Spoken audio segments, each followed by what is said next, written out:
Hey, hi, how you going? It's your mate Valstride, and if you clicked on this video, it's likely because you want to turn your pals from looking like this into cold hard killers like this guy you see here. And if that's the case, then you're in the right spot because I'm going to show you everything you need to know to breed the best pals in Palworld. Let's check it out.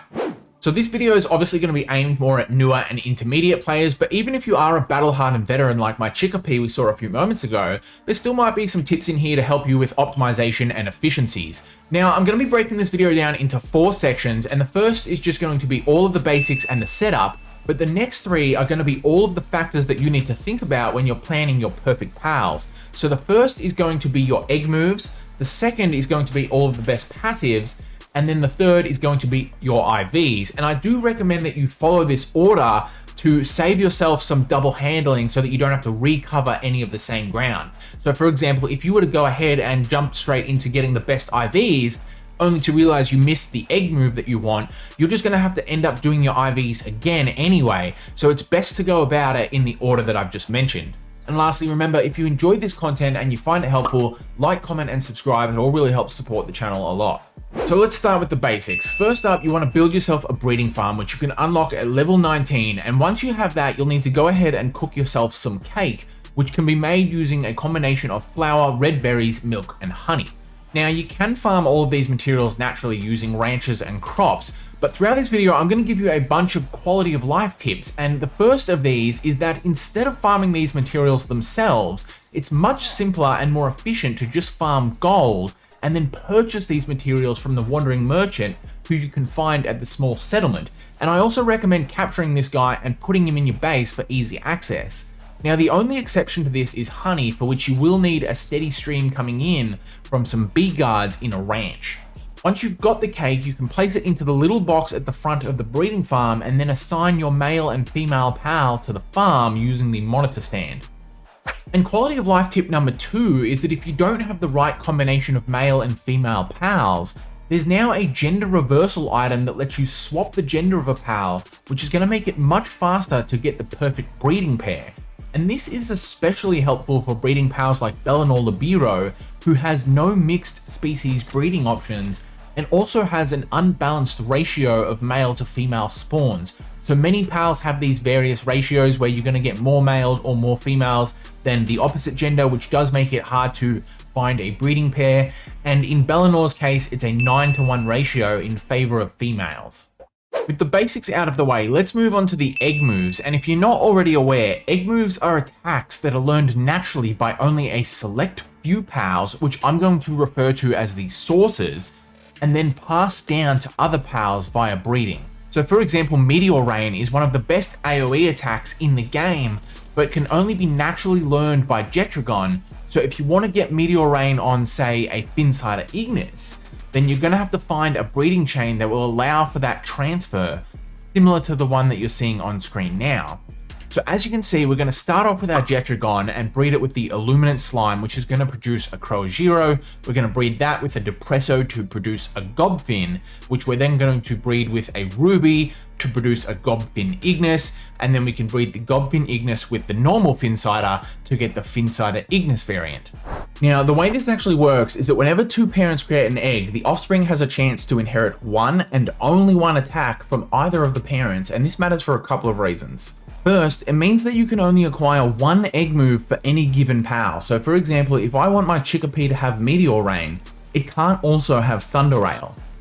The second reason is that we're more likely to inherit the attack we want if the parent has fewer attacks available. However, it's worth noting that the attack is inherited from the parent's active skill pool, not their selected active skills. So it doesn't make a difference if you unselect the attacks on the parents. If it's available in the pool, then it's in contention for being passed down. And this is where I'm going to add pro tip number 3, which is whenever you're breeding for egg moves, ensure that there's no production happening at the base, which is going to cause the pals to level up, because if they level up, they're going to automatically learn other active skills. So for example, if we return to the Finsider Ignis breeding tree, let's assume I've managed to successfully get my Meteor Rain from my Jetragon onto my Croagero. Well, now I've got a Croagero who's level 1 and he's going to have 2 moves. He's going to have Meteor Rain and Aqua Gun, because Croagero is always born with Aqua Gun.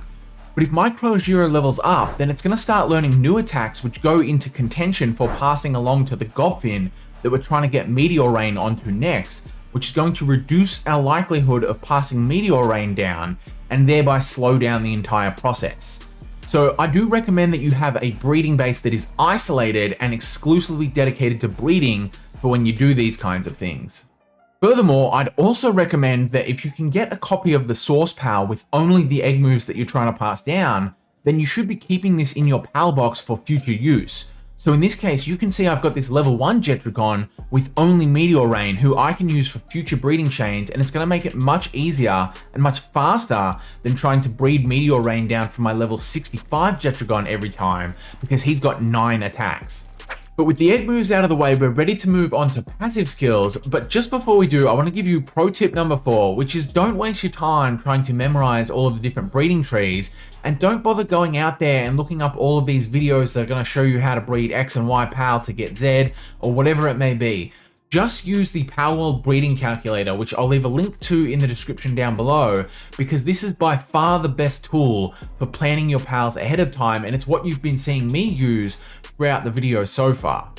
But we're ready to move on to the passive skills next, and understanding how to breed these into your pals is going to be essential for creating the best pals in the game, whether it be the best work speeds for your base pals, stat buffs for your combat pals, or the best movement buffs for your mounted pals.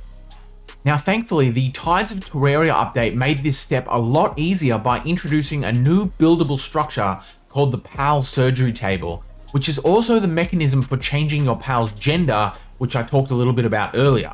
However, unlike the gender alteration, which requires a specific item to use, swapping your pal's passive skills using the surgery table only costs gold. Now, while we're on the topic of the PAL surgery table, I want to interject really quickly to give you quality of life tip number 5, which is go ahead and get yourself a Braloha and condense it all the way up to 4 stars, because Braloha's ability is going to make it so that while Braloha is in base, it's going to halve the time it takes for your breeding pals to produce eggs. And the reason I wanted to bring this up now is because I've seen commentary online saying things like the PAL surgery table makes excessive breeding a thing of the past, so you don't really need Bralohas. And that's at best an exaggeration, if not completely misleading, because you're still going to have to do all of your breeding for your rainbow passives. And if you want to use pals to condense your other pals all the way up to 4 stars, you're going to need to breed a bunch of pals there as well. By default, the surgery table has the 14 passives that you're seeing on screen now, and then you can acquire a further 6 by purchasing their implants. So from the bounty merchant, you can purchase Artisan, Burly Body, and Musclehead for 30 bounty tokens each, and you can buy Serenity, Infinite Stamina, and Runner from the arena merchant for 50 battle tokens each. So just like with the egg moves, when breeding 2 pals together, the offspring has a chance to inherit the passives of the parents, and the ideal way to do this is to find parents with only the passives that you want to pass down, or as few unwanted passives as possible, so that you're more likely to get the passives you want. But I will say the surgery table has made this step a lot easier, because even if you get a few unwanted passives mixed in, you can just swap them out using the surgery. But let's run through another example to illustrate the point. So I'm currently trying to breed a Warsec Terror for combat, and the build I want to end up with is Vampiric, Demon God, Legend, and Serenity. And as you can see, I've got my breeding tree all planned out, so I'm going to use Frostallion to breed down the Legend passive into a regular Warsec, because Frostallion is one of only 6 pals who can naturally acquire Legend, and I'm going to use one of my Yakumos, whom I already have Vampiric and Demon God on, to breed down into a Digtoise, who I'm then going to breed with the Warsec to finally get a Warsec Terror. However, you can see here that I've got a few options. I could breed these 2 together because this Frostallion has Legend, or I could breed these 2, and it's going to be these 2 who are going to make it a lot faster for me to actually get the passives I want, because there's a lot of junk passives between these that I don't want, which is just going to make it less likely for me to pass down the desired passive. So if I'm only breeding these 2 who have Legend and Serenity, which are both passives that I want to end up with on my Warsec Terror, then it's just going to save me a lot of time. And the same goes over here. I could breed this Prunelia with this Yakumo, who has a whole bunch of the passives I want, but the problem is this Prunelia has a whole heap of junk passives that I'm not interested in.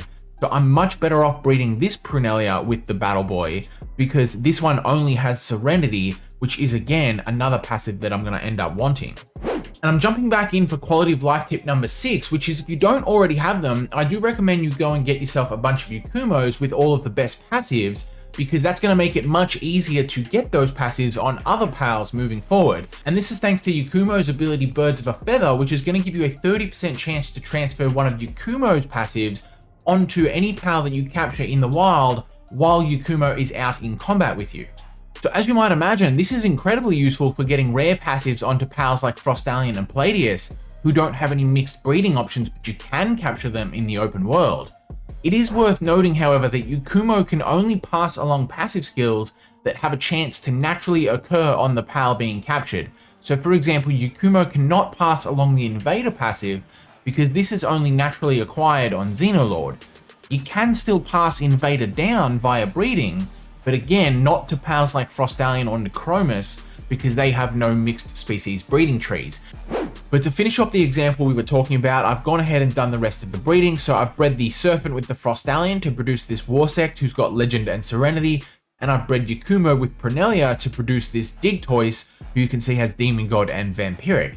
And then I've gone ahead and bred these two together to get the Warsect Terra, who has 3 of the skills that I want, but doesn't have that 4th skill in Serenity.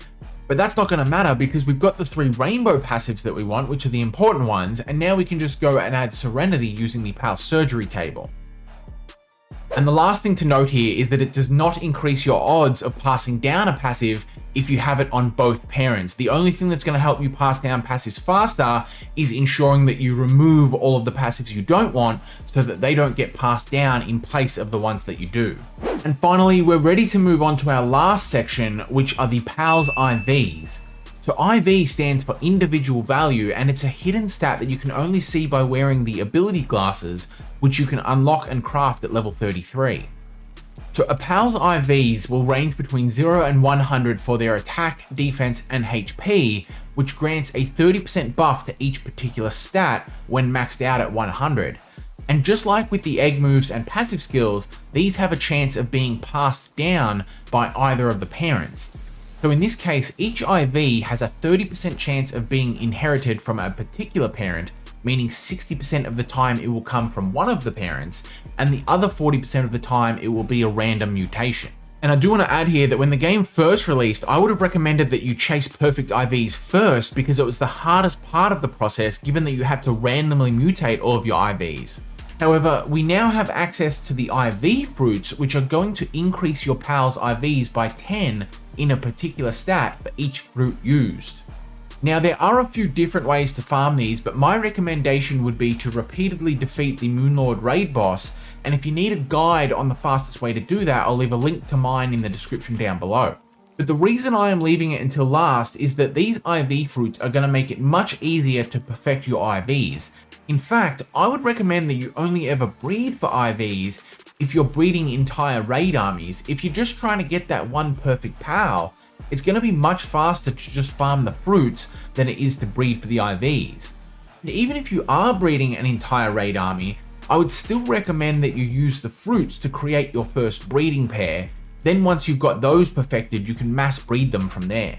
And in this situation, many of your pals will still be born with bad IVs, but if you've got 6 perfect IVs across both parents, and they both have all of the perfect passives that you want, then you're going to be able to get multiples of the perfect pal you're after very quickly. Now, of course, you will still get some duds anyway, but you're going to want those because you can use them for condensing the good ones up to 4 stars, so it's not a wasted effort regardless. And I've got one more quality of life tip for you before we go, and that is don't be daunted by how long this process can seemingly take to begin with. Rest assured that it does get faster over time, and the reason for that is because all of your progress and all of your gains will continue to compound. So as you get one perfect pal, getting the next is a lot faster than that, and then you've got 2, so the third is even faster, so on and so forth. But that's everything for now. I hope you enjoyed this. Thank you for watching. I'll catch you next time. Have a good one.